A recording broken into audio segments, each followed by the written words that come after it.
Gemini, welcome to your reading. So this is your geoscope for the upcoming full moon in Aquarius, which will happen on the 3rd of August. So this is going to be quite a busy time astrologically.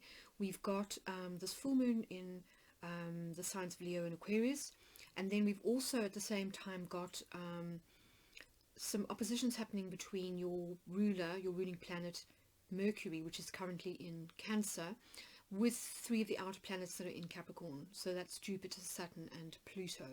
So I'm going to talk about those a little bit as we go on with the reading, because of course those transits will happen before and after the full moon and will therefore play into the energy, kind of adding another layer.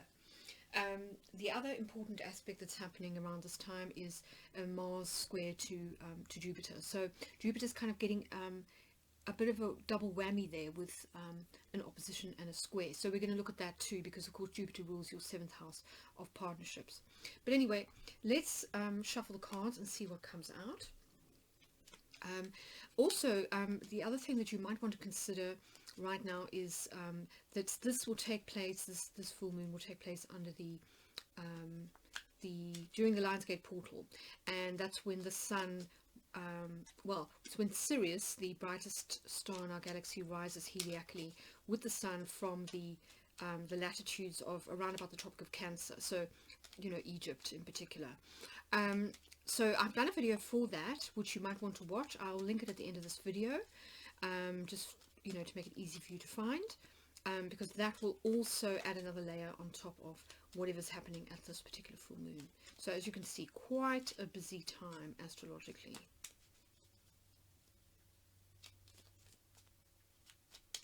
Oopsie.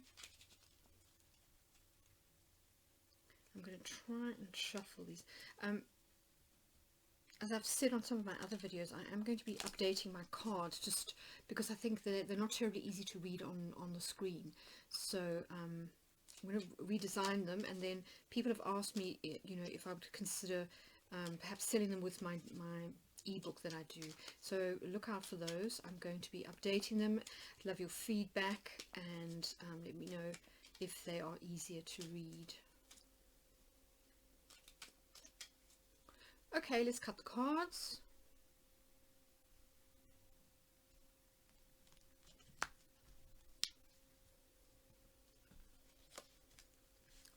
Right, so as we enter this new moon, full moon period, it does look as though you're quite keen to get rid of a few things, to let go, to do some clearing, and to release what is no longer serving you. And that's perfectly in keeping with the energy of a full moon, and this one in particular, because if you watch that that video about the I Ching, you'll see that there is some important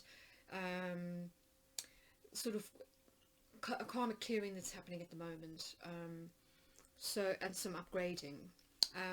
So I think that's perfectly in keeping with a new moon, with a full moon. All right, and then next up we've got Puella.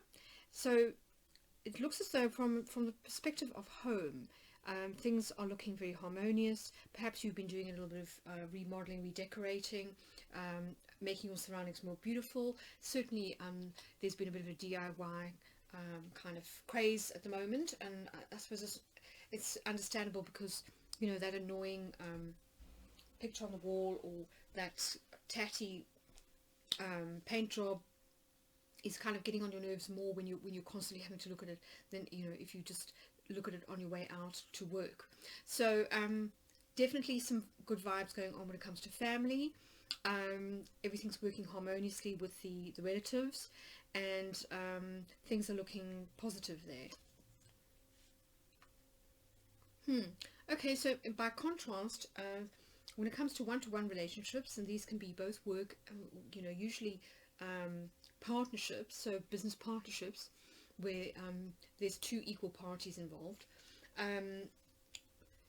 things are looking a little bit fraught. So if we look at these 2 geomantic figures, Puella is Venus in Libra and Puer is Mars in Aries. So this is girl and this is boy, and it's literally the energies in astrology of the masculine and the feminine, of kind of love versus strife, of peace versus war, etc.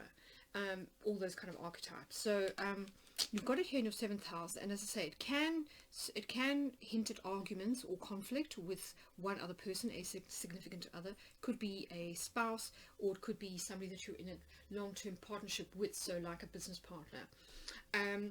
Equally, it could be about new beginnings, because this is Aries, which is the beginning of the astrological year, so it can sometimes be about initiation kind of energy, where you're wanting to sort of have a fresh start with somebody. But we'll find out more once we pull the rest of the cards. Okay, interesting. So here we've got Albus in your 10th house of career.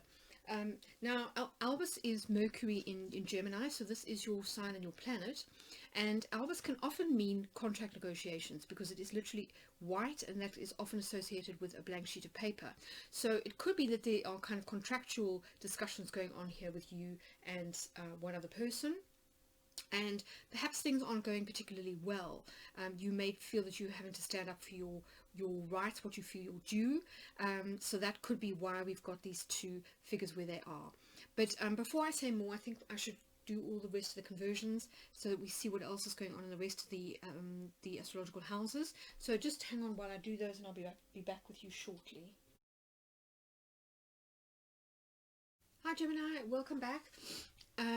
So I've done all the conversions, which means we can get in depth into your reading. So let's start with that full moon in Aquarius. Now for you, that will happen across your 9th and your 3rd houses. So the moon will be in the 9th house of foreign travel, foreign relations, publishing, education, and religion.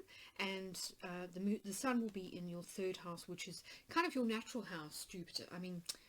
Gemini, it's kind of like a communication, it's intellectual pursuits, it's curiosity.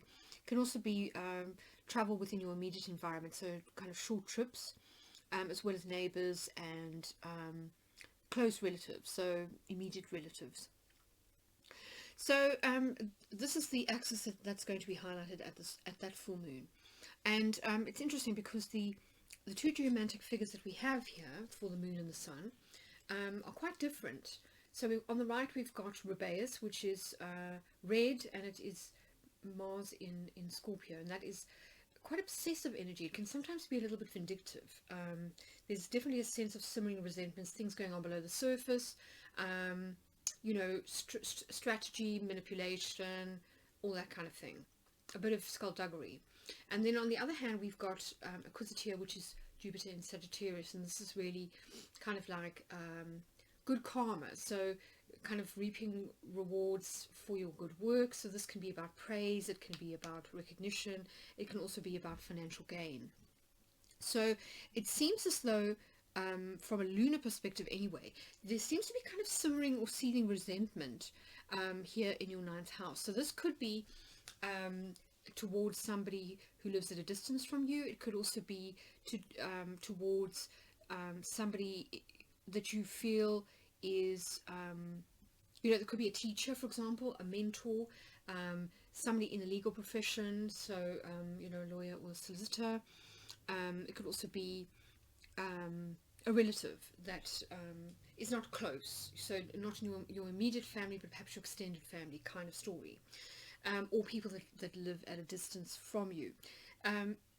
So something is kind of coming to a head here, you know, in relation to this particular house. And that is sometimes how full moons can work. They can sometimes bring things to a head. I suppose the good thing is, though, that if we think about these houses, the 3rd and the 9th house are both about knowledge and about the way that our perspectives, essentially. So this tends to be about how we see things on the surface using our conscious mind. So, you know, it's the news, the media, it's chit-chat, it's hearsay, gossip, as well as just, you know, the kind of looking at the raw facts before you make a judgment on them. Whereas the 9th house tends to be about where we add a kind of moral or an ethical layer to things. So this is, you know, about our religious, our moral, our spiritual beliefs, as well as the legal system, which of course is all about justice. And then it can also be about our philosophy on life, our outlook on life. So it's this dichotomy that's kind of highlighted for you at the full moon. And it looks as though to some extent you feel maybe that somebody has judged you unfairly. That could be one interpretation of this, or it could simply be that you're feeling quite passionate about something. You know, maybe you're kind of on a bit of a crusade. You feel that there's a kind of something, there's some kind of injustice in the world that needs to be kind of highlighted right now, or you're feeling very strongly driven by your conscience or your spirit guides to really highlight something. So that could be how this energy works, because of course the moon at this time of the month is at its brightest, so it's about bringing things to light, kind of revealing what is hidden. And of course Scorpio is very much about what is hidden, what we don't talk about, what's uncomfortable, you know, what's in the shadows or below the surface. So it's kind of bringing that to light. Now, part of this dynamic is going to involve a T-square to Uranus, which is currently in the sign of Taurus, so sitting here in your 12th house of the psyche. And Taurus is going to be making Uranus is going to be making a T-square to this particular set of, to the luminaries that are in the 3rd and the 9th house. So Uranus tends to kind of cut off or cause abrupt or sudden unexpected shifts, but these are not always going to be comfortable, especially when we've got two squares to the sun and the moon. So I kind of feel as though there is a paradigm shift that's going to happen at this time, but it might not necessarily come in the way that you expect. So say, for example, you get kind of hot under the collar about a particular cause, or sort of you kind of on a crusade as far as some injustice is concerned, and you bring that to the attention of people on social media, say, then you may find that the way that people react to that is not always what you expect. Some people might feel that you're kind of like being a little bit self-righteous, and they could you could get one of those sort of like bolts of lightning kind of back at you, you know, that is associated with Uranus, kind of those shocks, which could it could sort of take you unawares. So that's one way that this energy can work. The other one is that it can cause sudden kind of hiatuses or endings. So if, for example, you are having a dispute with a relative or somebody that is from another culture or religion to you, it could sort of end up with the two of you not speaking to each other, you know, like blocking each other, or just sort of like ending the association. But you know what's interesting is that we've got conjunctio here, which is kind of the opposite. So it's Mercury, your planet, but it's in the Earth sign of Virgo. So it's the other domicile of Mercury. So I think this is kind of saying, rather than kind of stir the pot, it's better to work with people rather than be too controversial or antagonistic. And there is that potential for drama here when we've got Rubeus. Rubeus is red, so it's kind of red hot, very, very sort of passionate, the emotions running high, you know, maybe kind of acting out a little bit. So that's just something to be aware of. Then the other aspect that the luminaries will make at the full moon is two positive aspects to Chiron in Aries. So Aries for you is here in your 11th house, which is the house of friendships. It's also the house of social media and group associations and affiliations. So this is a positive aspect. It's quite a healing aspect. Chiron will be retrograde, so it's very much focused on the past. So I kind of feel as though if you've had a falling out with somebody, say a friend, for example, and it's a kind of a long-standing wound or feud or something of that ilk, especially if it's something that has caused one or both of you to be triggered because of an early childhood wound, because that's very often what Chiron is pointing to, is where we feel abandoned, rejected, or somehow different from others, and it's a wound that we usually get when we're sort of in our early in puberty or in our early teens, when peer recognition is very important. So if that is the case, then you could sort of heal some rifts now as a result of that aspect. of that aspect.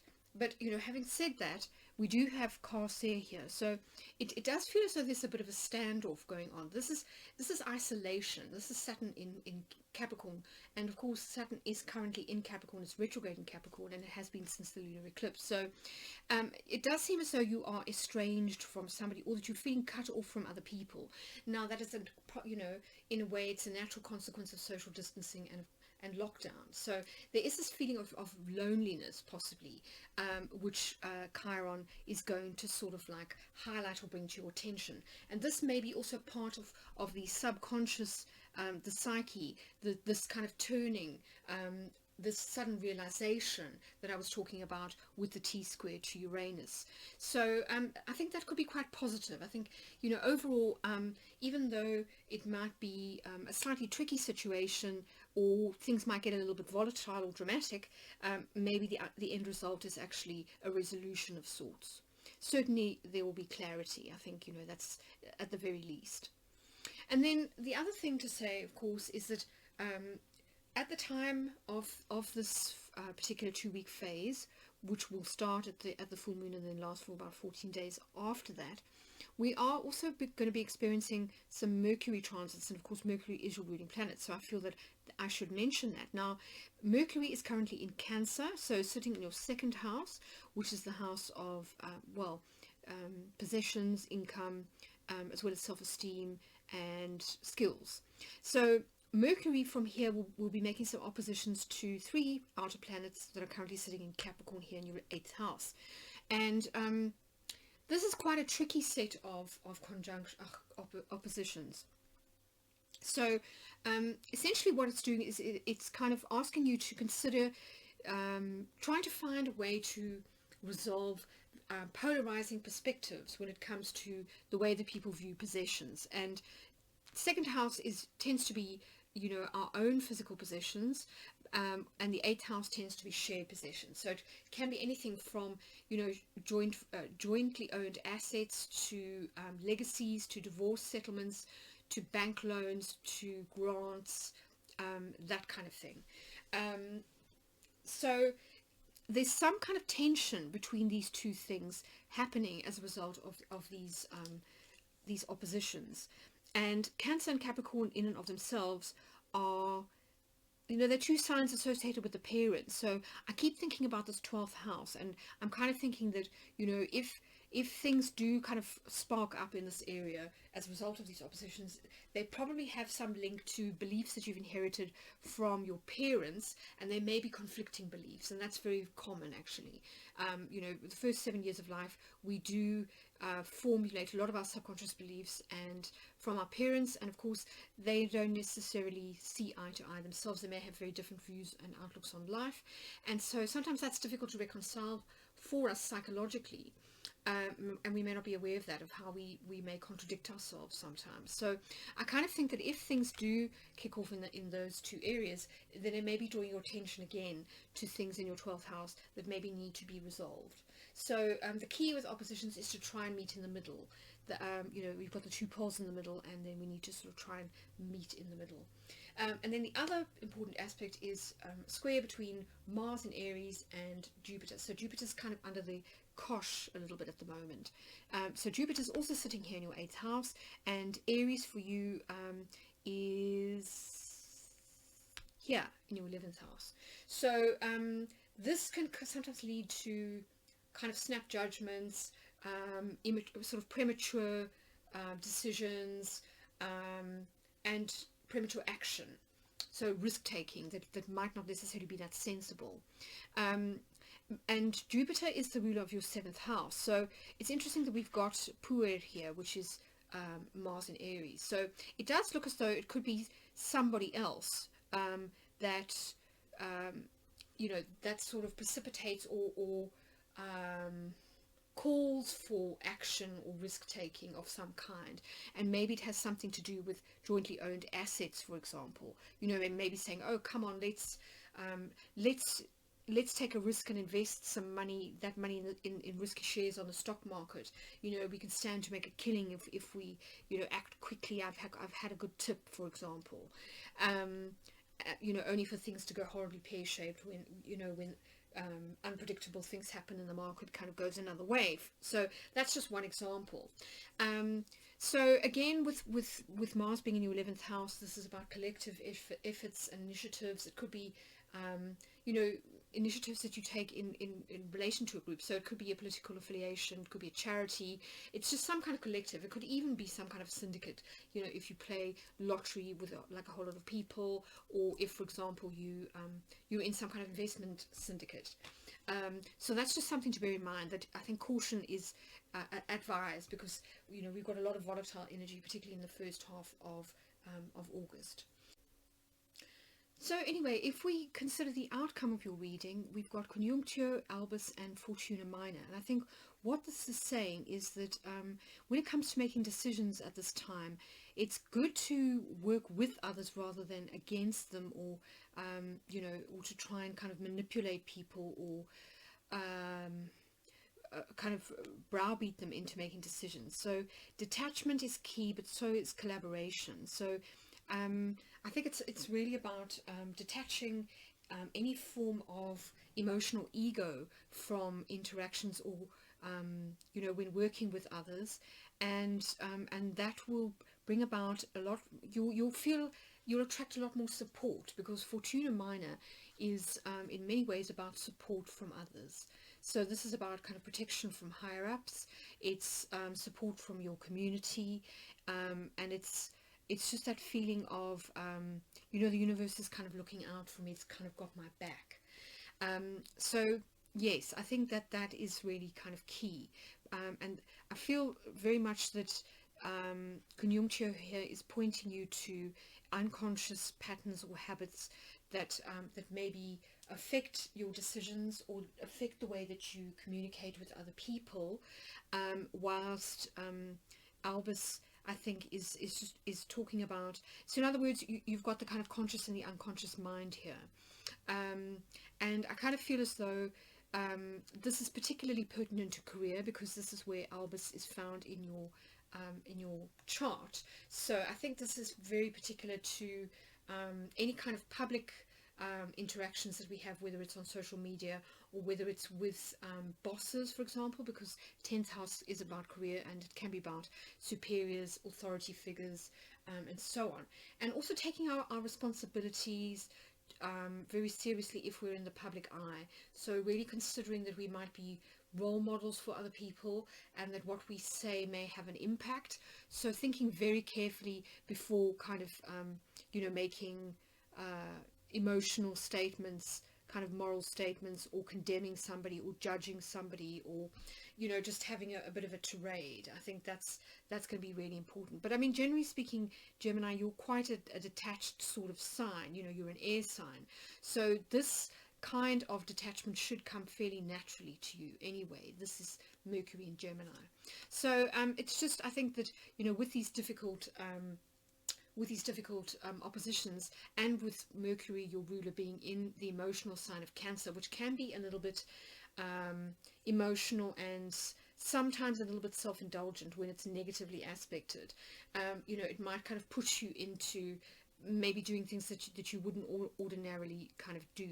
So, you know, that's just something to bear in mind. But, you know, on a lighter note, we do have some really positive geomantic figures in here. We've got Acquisitio in your 3rd house, so I really feel as though this could be about praise or about recognition, you know, when it comes to your writing work, speaking, self-expression, your ideas, that kind of thing, as well as from your immediate family and environment. So I think you'll get a lot of support and help from neighbors and immediate family, you know, at this time, and that may be, you know, to do with homeschooling and that kind of thing, because the 3rd house can be about education. And then you also have, I'm just trying to see, so you've got 2 geomantic figures here that are about endings, so something closing out. So I kind of feel as though this has to do with something personal. It could be to do with the way that you see yourself. It could be to do with kind of body issues, for example, the way that you see and value yourself, your self-worth, and then your physical appearance. So that could be phasing out too, which is really good. So yes, a bit of, and then of course family. I think things are going quite well when it comes to home and family. So I think this during this particular full moon, home is where the heart is, and that's always a great comfort. Excuse me. But anyway, I hope this has been helpful. If it has, do let me know in the comments how it's resonated. If you are enjoying these videos, consider subscribing if you don't already, and be sure to check out that I Ching video that I did for the Lionsgate portal, because I think it will add another layer and offer some sage advice as well on how to sort of navigate this period, which is, I think, a bit fraught kind of overall anyway. So anyway, sending you lots of love, Gemini, and I'll catch you again in a couple of weeks.